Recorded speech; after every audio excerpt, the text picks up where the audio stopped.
Hi, my name is Dylan Hornsby and welcome to Getting Practical with Video.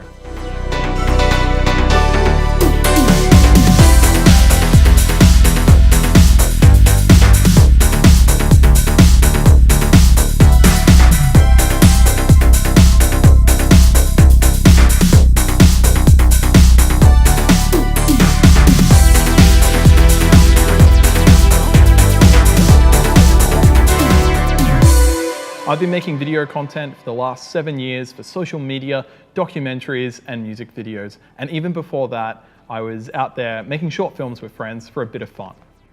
I've been lucky enough to work with some amazing groups like the City of Melbourne, Great Big Story, Fun Lab, and so many more.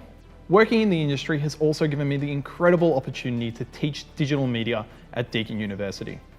This is the first in a series of videos showcasing the various elements of video making.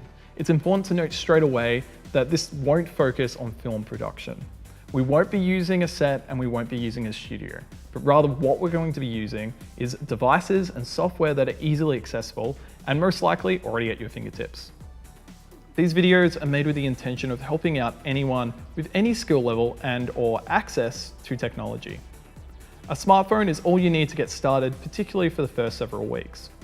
This week we're looking at the subject of planning, or what is commonly known as pre-production, which is a great place to save yourself from a lot of headaches down the track. The aim of pre-production is to answer as many questions as you can before you begin filming. Some of them might range from the obvious, like what am I going to say to camera, to the more complicated, like if Frank is only available in the morning, then what do we have to shoot first? As you work on more projects, these questions will become easier to answer.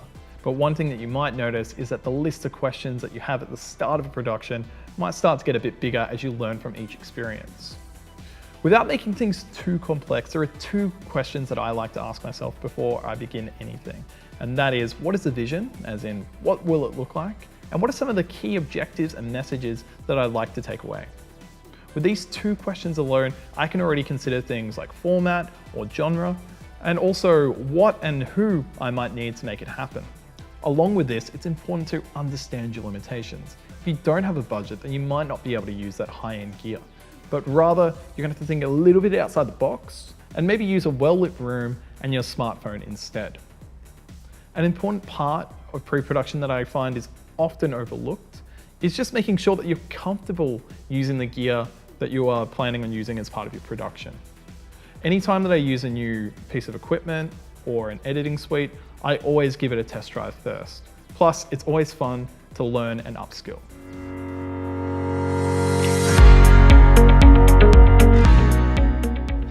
Okay, so my name's Christina. I'm a producer. I work in live action, video production and post-production. And I guess my main tip for working in pre-production on any project is to be organised. And I know that that sounds really obvious, but it's very important. So part of what that means is to just write everything down, make a lot of lists, collaborate with other people if you've got other people on your crew, or just be aware of everything that's involved in the project.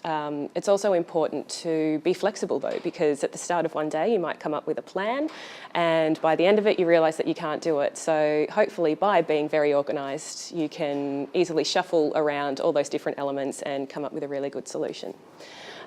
The second tip I would have is to always ask for help or advice. So again, even if you're working solo, that doesn't mean that you can't ask someone with more experience or someone else in your peer group, because generally speaking, every single job has been done before. You're not the first person to ever do a video production. So there's always someone out there who will have some really good advice for how to approach each individual piece of work. So there's no need to try and make it up as you go. You can always just ask someone and hopefully they can guide you in the right direction. Finally, I find it really helpful sometimes to work backwards. So if you know the final product that you're making and you don't know quite how to start or what approach to take, if you start with what the final product is and work backwards from there, it helps define a path that you need to work on and sometimes eliminates many other approaches that may have been a waste of time. So having an end goal in sight is always really important.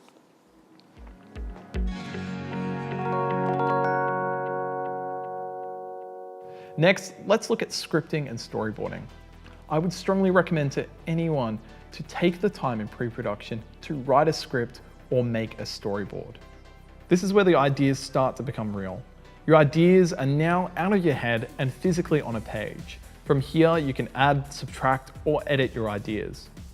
I tend to find this is a stage where I discover whether my ideas will work or not, which can save me a lot of time and headaches later on. Having a script or a storyboard can also help when you go to edit.